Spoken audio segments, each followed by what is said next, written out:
Hola a todos, sois bienvenidos a un nuevo vídeo en mi canal, como siempre. En esta ocasión vamos a resolver un examen de selectividad de Matemáticas 2 de Andalucía, en concreto el que se puso en junio de 2016, la opción B.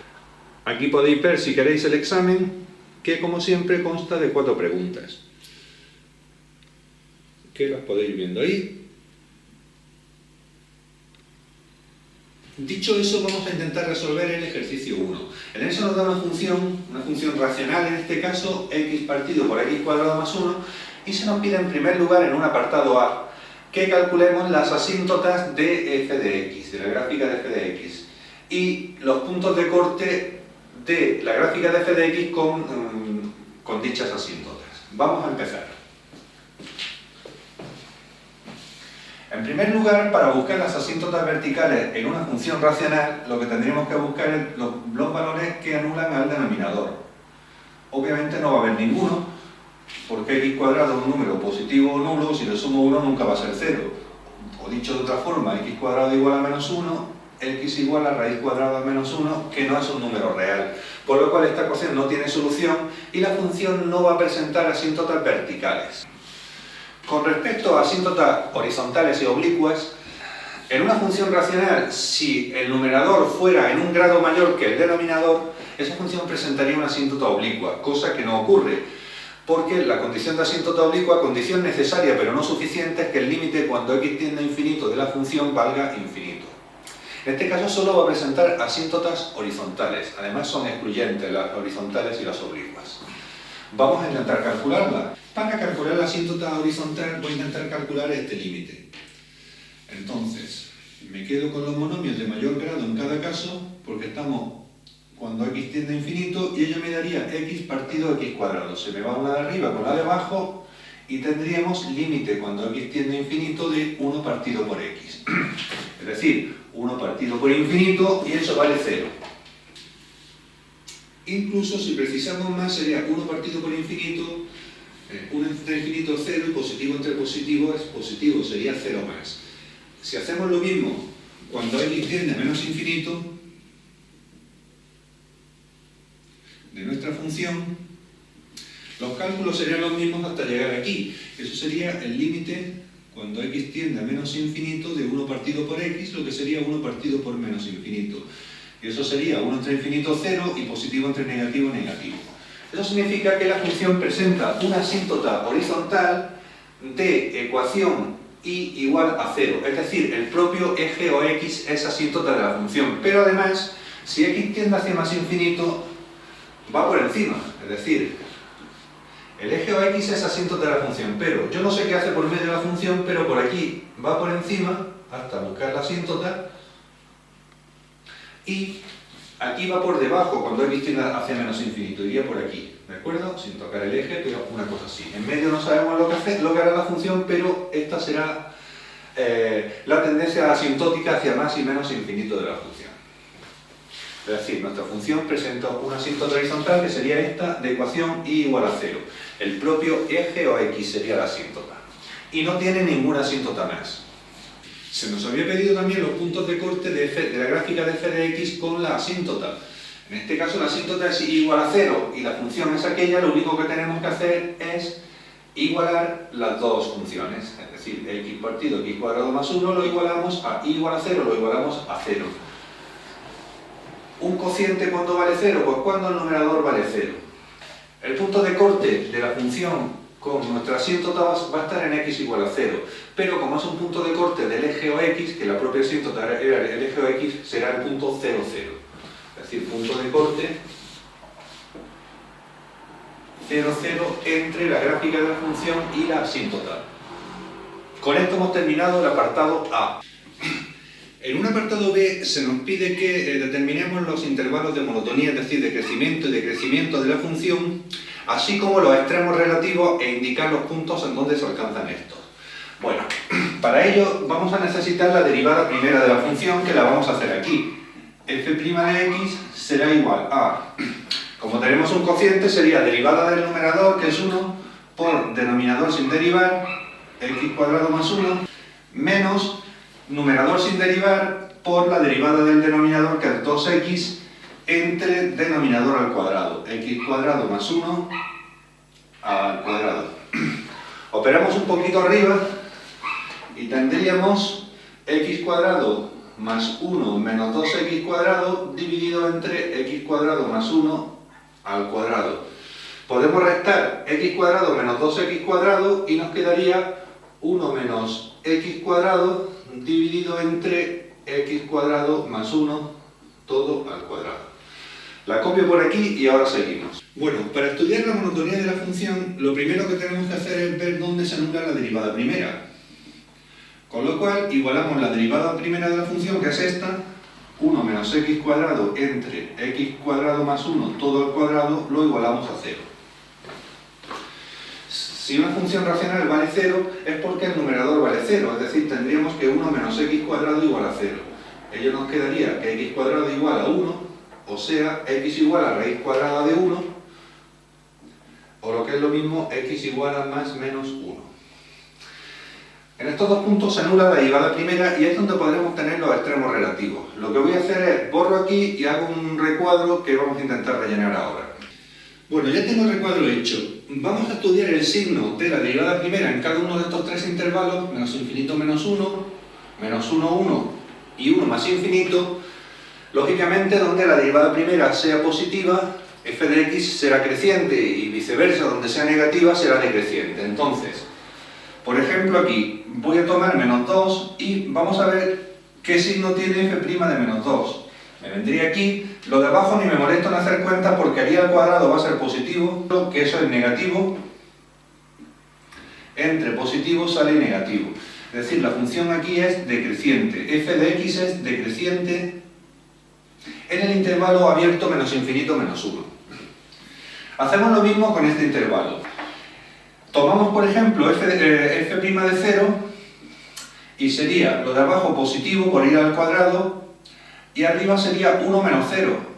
Total, positivo entre positivo sale positivo, el signo de f' en cualquier punto de este intervalo va a ser positivo, por lo cual f de x será creciente en el intervalo menos 1, 1. Y por último, el intervalo 1 más infinito.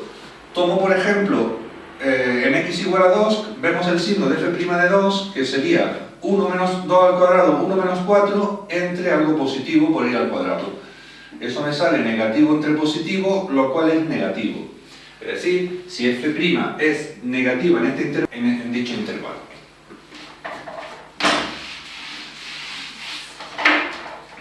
Vamos a fijarnos ahora en estos dos puntos, menos 1 y 1.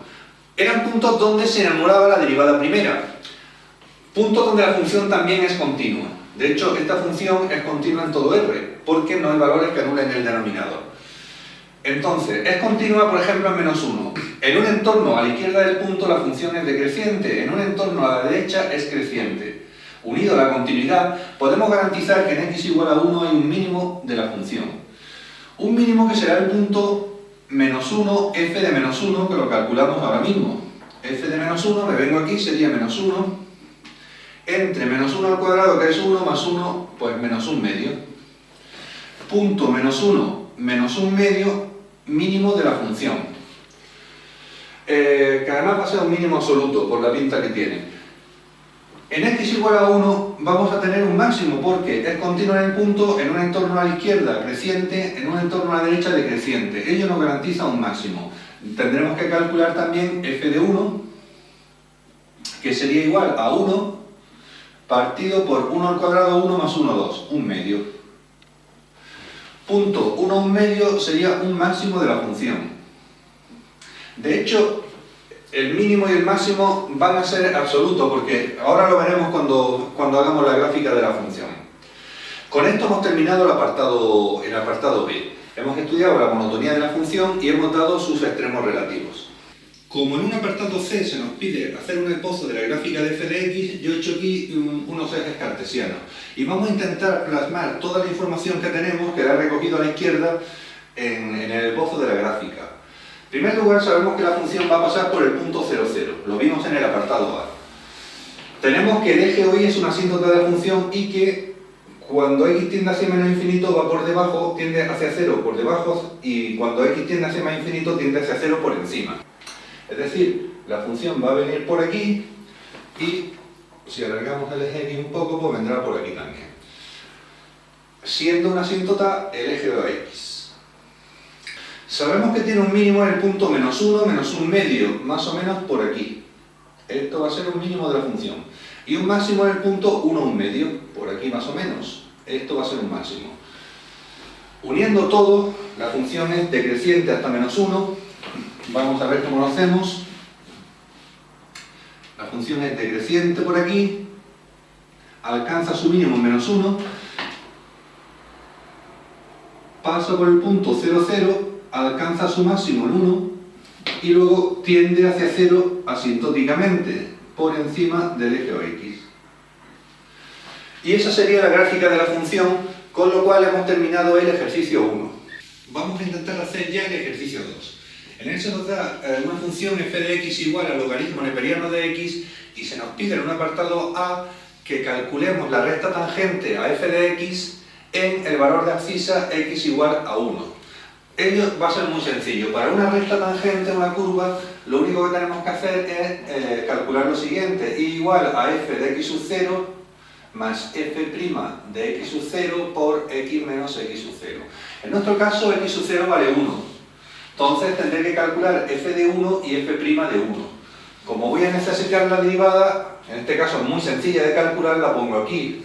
Del logaritmo neperiano de x, la derivada es 1 partido por x. Calculamos lo dicho, f de 1 y f' de 1. Es decir, en nuestro caso será así: y igual a f de 1 más f' de 1 por x menos 1. F de 1 lo vamos a calcular como logaritmo neperiano de 1 y eso vale 0. F' de 1 la calcularemos como 1 partido por 1 y ello vale 1. Por lo cual ya podemos ir poniendo la ecuación de nuestra recta. Eso sería y igual a f de 1, 0 más f' de 1, 1 por x menos 1. Es decir, igual a x menos 1 sería la ecuación de la recta tangente a la curva que nos han pedido. Con esto hemos terminado el ejercicio, el apartado A. En un apartado B se nos pide el cocer el recinto comprendido entre f de x, la gráfica de f de x, la recta tangente que hemos calculado antes y la recta x igual a 3. La recta x igual a 3 será una recta vertical que corta el eje x en x igual a 3. Voy a dibujar unos ejes cartesianos y vamos a ello. Bueno, vamos a intentar dibujar las tres funciones.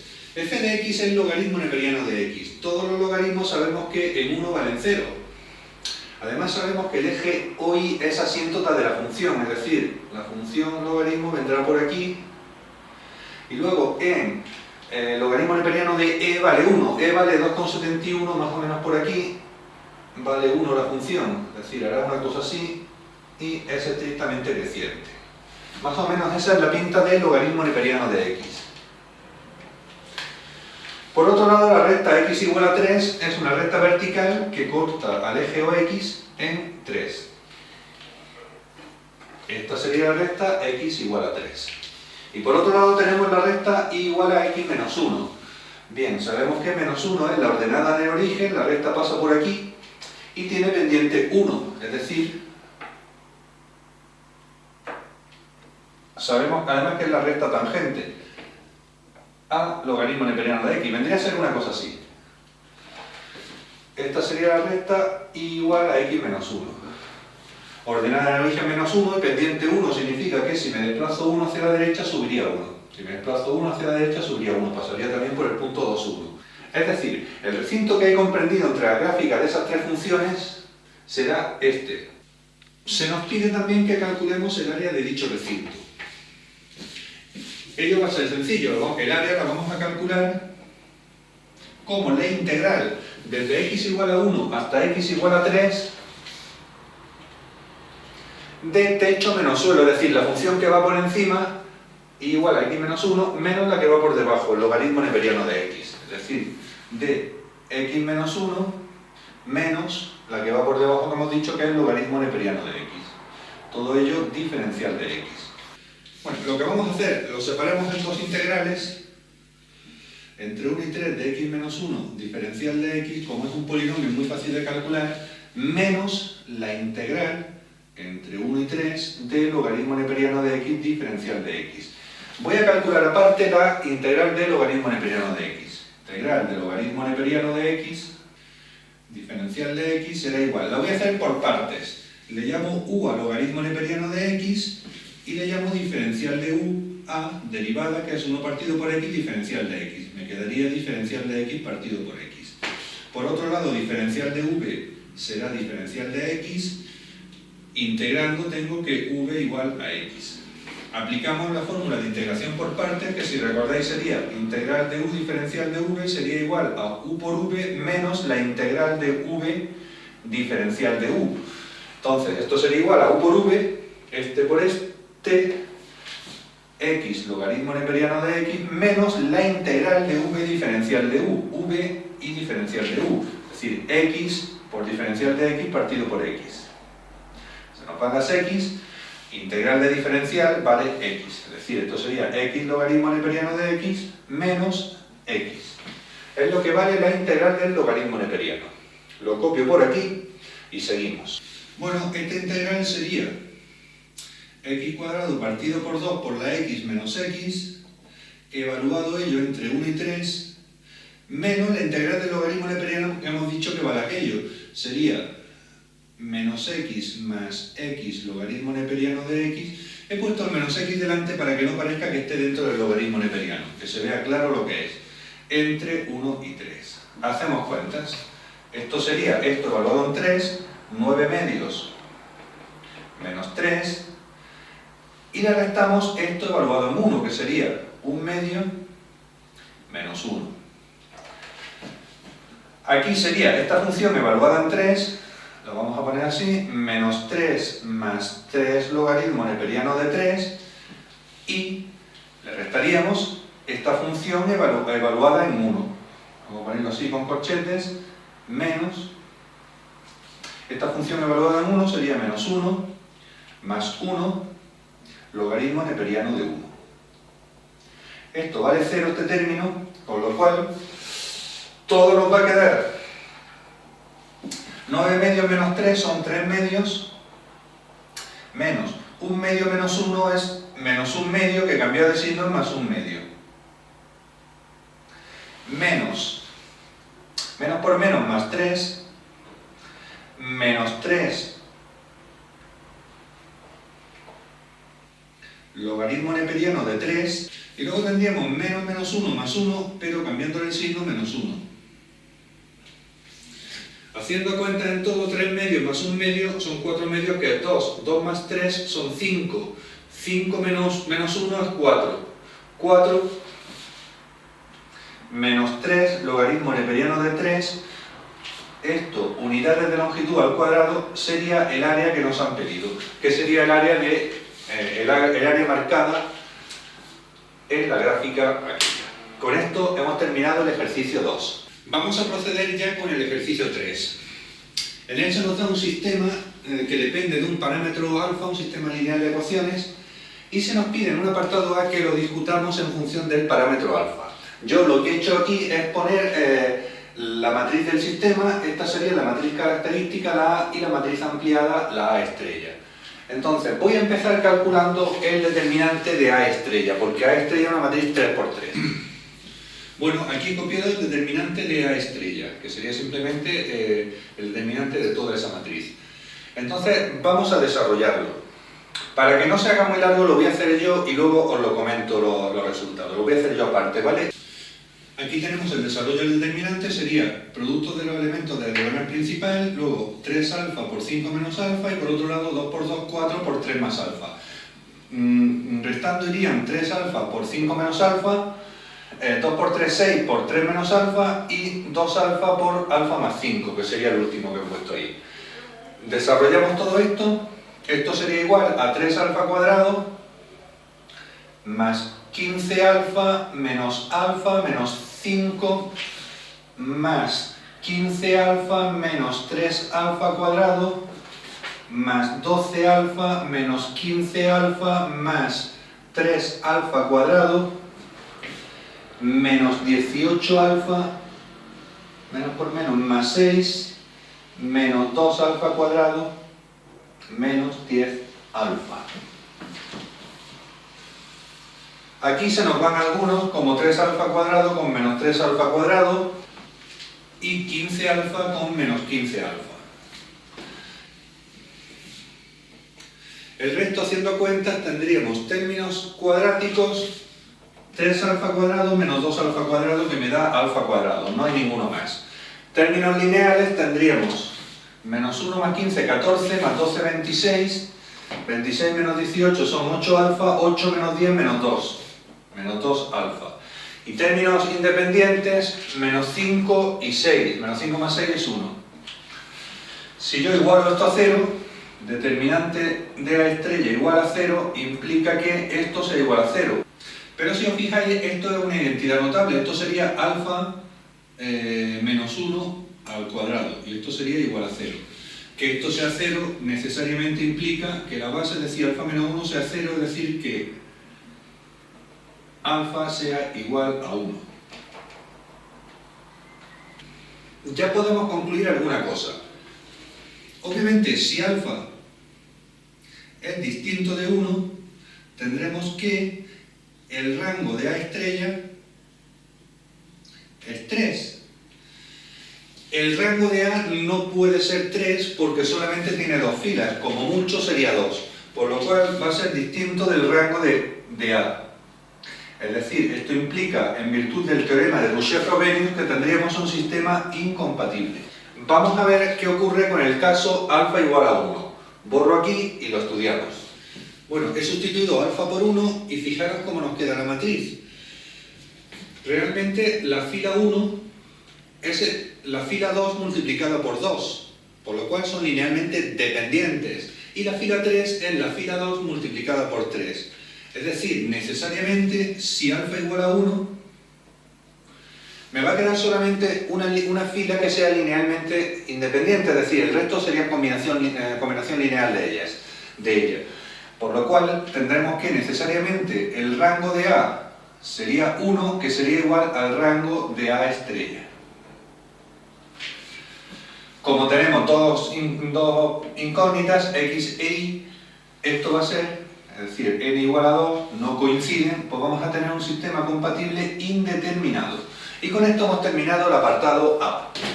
En un apartado B se nos pide resolver para alfa igual a 1, ya tenemos la matriz del sistema, y ver si existe alguna solución tal que x sea igual a 4. Como hemos visto, para alfa igual a 1 solamente nos queda una ecuación linealmente independiente. El resto, la ecuación, la fila 2, si os fijáis, es la fila 1, si os fijáis, es la 2 multiplicada por 2 y la fila 3 es la fila 2 multiplicada por 3. Por lo cual, estas son combinaciones lineales. Nos quedaría solo la ecuación x más y igual a 2. Tenemos una ecuación de 2 parámetros, pues ahí, por ejemplo, le vamos a llamar lambda, con lo que x sería igual a 2 menos lambda. Y esta sería la solución del sistema para cualquier lambda que sea real.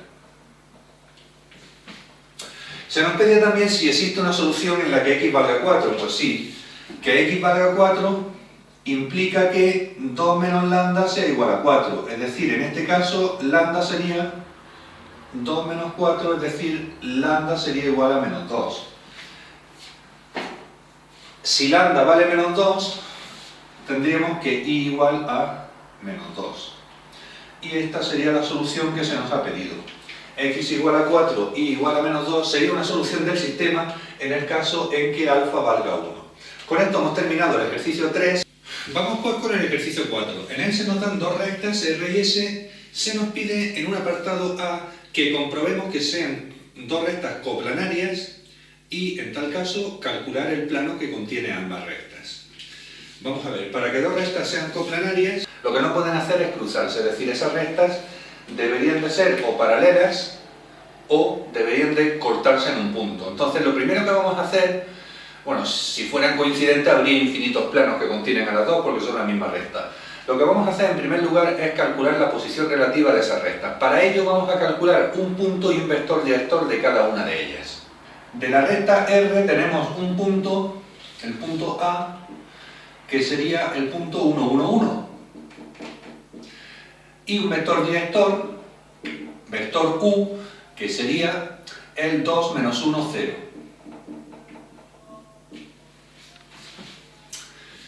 Para la recta S, para calcular un vector director, lo que voy a hacer es el producto vectorial de, vamos a ver, IJK, los vectores normales a cada uno de los planos que nos dan, es decir, 1, 2, 0, con 0, 0, 1. Calculamos ese determinante y el resultado será un vector director de la recta S. Esto sería, con I tenemos 2 menos 0, 2. Con J tenemos 0 menos 1 por menos 1. Y con K tendríamos 0, 0, 0. Es decir, curiosamente no sale el mismo vector. Es decir, el vector U, no lo voy a llamar de otra forma porque es el mismo, es un vector director de R y S. Eso significa que R y S o son coincidentes o son paralelas. Vamos a ver eso. Tomamos un punto de una de ellas, por ejemplo el punto A que lo tengo, y veo si pertenece a la recta S. Si las dos rectas fueran paralelas, el punto A de R no pertenecerá a S. Obviamente, si las rectas fueran coincidentes, que sean la misma recta R y S, un punto A de R sí que pertenecerá a S. Eso es lo que vamos a comprobar. ¿El punto A pertenece a la recta S? Pues si pertenece, cumplirá la ecuación de la recta S, es decir, sustituyendo x y z por 1, aquí y aquí tienen que darse las dos igualdades. Aquí sustituyendo sería 1 más 2 por 1 más 2. ¿Es igual a menos 1? No. Es distinto, por lo cual, con esto ya me basta para concluir que el punto A no pertenece a la recta S.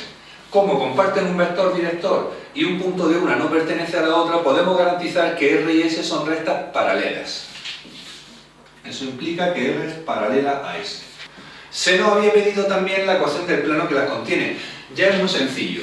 Tenemos un vector U, que sería director de cualquiera de ellas. Lo que voy a hacer es tomar otro vector, sencillamente considerar un punto de S, punto B por ejemplo, y voy a considerar como vector director del plano el vector AB. Con eso ya podré poner la ecuación del plano sin ningún problema. Vamos a ello. Queremos calcular un punto de la recta S. Ya tenemos que z igual a menos 1. Perfecto. Entonces, si le doy por ejemplo ahí el valor menos 1, pues sustituyendo tendremos que x menos 2 será igual a menos 1, pasa sumando, x igual a 2 menos 1, 1. Pues ya está. Un punto P de la recta S será el punto x1, y menos 1, z menos 1. Con ello lo que vamos a hacer es calcular el vector AB. Borro esto. Y el vector AB, siendo A un punto de R y B un punto de S, será, como siempre, calculamos extremo menos origen, es decir, B menos A. Copio las coordenadas de B y de A, ya las tenemos aquí copiadas, hacemos cuentas. 1 menos 2, menos 1. Menos 1 menos menos 1, menos 1 más 1, 0. Menos 1 menos 0, menos 1. Bueno, la ecuación del plano pi que contiene las dos rectas, en este caso sería el plano de la pizarra, lo puedo poner, pues yo que sé, por ejemplo en paramétricas o en vectorial. Para ello necesito dos vectores directores que los tengo, el vector AB y el U, y un punto del plano. Tengo dos, el punto A o el punto B me valdría. Por lo cual, puesto por ejemplo en vectorial, sería x y z sería igual a coordenadas de un punto, por ejemplo tomo el punto A, 1, 1, 1, más lambda por coordenada de un vector director del plano, que sería el vector U por ejemplo, 2 menos 1, 0, más mu por otro vector director del plano, que sería el vector AB, que lo tengo aquí, menos 1, 0, menos 1. También podría haber puesto 1, 0, 1, si no me gustan tantos negativos. Ello para cualesquiera lambda y mu que pertenecen a R. Esta sería la ecuación del plano pedido y con esto hemos terminado el apartado A. En un apartado B se nos dice que sabiendo que dos de los lados de un cuadrado están en las rectas R y S, calcular su área.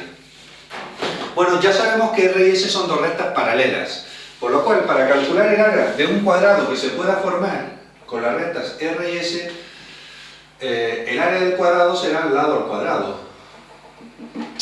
Pero el lado va a ser la distancia que hay entre R y S, lo voy a calcular así, es decir, L lo voy a calcular como la distancia que hay entre las rectas R y S. Vale, tenemos que calcular la distancia entre R y S. Pero en realidad, como la R y S sabemos que son dos rectas paralelas, esta distancia será lo mismo que la distancia que hay, por ejemplo, desde el punto A hasta la recta S. Y la distancia entre R y S lo vamos a calcular como el módulo del producto vectorial de el punto al que queremos calcular la distancia, que es A, con un punto de S que es B, es decir, el vector AB es vectorial con el vector director de S, que también es U, dividido entre sencillamente el módulo de U del vector director de la recta a la cual queremos calcular la distancia. AB lo tenemos por allí, el vector U también lo tenemos, por lo cual vamos a hacer el producto vectorial. Bien, ya he copiado aquí lo que sería cómo sería el producto vectorial de AB. Y JK, coordenadas de AB, que lo teníamos aquí, y coordenadas de U, que lo tenemos aquí. Realizamos ese producto vectorial. Esto sería, con coordenada Y sería 0, menos 1. Con coordenada J tendríamos menos 2 y 0. Con coordenada K tendríamos 1 y 0, pues 1. El módulo de ese producto vectorial que acabamos de calcular sería sencillamente la raíz cuadrada de menos 1 al cuadrado, que es 1, más menos 2 al cuadrado, que es 4, más 1 al cuadrado, que es 1. Es decir, raíz de 6. Tendremos una parte. Raíz de 6. Necesitamos el módulo de U, pero eso es muy sencillo de calcular. Tenemos aquí U, pues el módulo de U, módulo de U sería igual a raíz cuadrada de 2 al cuadrado, que es 4, más menos 1 al cuadrado, que es 1, más 0 al cuadrado, que es 0. Total raíz de 5, que lo ponemos allí. Es decir, la distancia entre la recta R y la recta S podemos garantizar que es raíz de 6/5. Pero la distancia entre R y S dijimos que era la longitud de cualquiera de los lados del cuadrado, por lo cual, como el área de un cuadrado es lado al cuadrado, en este caso sería raíz de 6/5 al cuadrado. Se nos va cuadrado y raíz, y tenemos que el área pedida sería 6/5 de unidades de longitud al cuadrado. Y con eso hemos terminado el ejercicio 4 y en consiguiente todo el examen. Os dejaré abajo un link con todos los exámenes de 2016 con la numeración que yo le doy, porque empezaré a resolver examen 1, examen 2, examen 3, etcétera, para que sepáis qué examen os conviene mirar en cada momento. Muchas gracias y nos vemos en un próximo vídeo.